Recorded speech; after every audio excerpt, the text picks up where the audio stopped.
నమస్తే. చరిత్రలో ఈరోజు ప్రతి సంవత్సరం జూన్ 7వ తేదీన వరల్డ్ ఫుడ్ సేఫ్టీ డేని జరుపుకుంటారు. ఇది 2018లో యునైటెడ్ నేషన్స్ జనరల్ అసెంబ్లీ ఈ రోజును ప్రకటించింది. మొదటిసారిగా వరల్డ్ ఫుడ్ సేఫ్టీ డే 2019లో జరిపారు.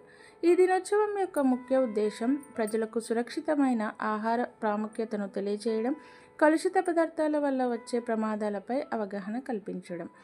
పరిశుభ్రమైన వంటగదులు, శుభ్రంగా ఉంచిన ఆహార పదార్థాలు, సరైన నిల్వ విధానాలు ఇవన్నీ ఆరోగ్యానికి రక్షణ కవచం.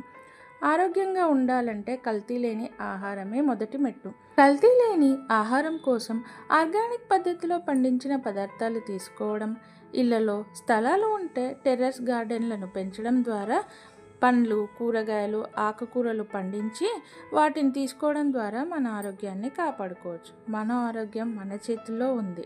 కల్తీ లేని ఆహారం తీసుకుందాం, ఆరోగ్యంగా ఉందాం. ఈ ఇన్ఫర్మేషన్ మీకు వర్తీ అనిపిస్తే ఒక లైక్ చేయండి, సపోర్ట్ చేయండి.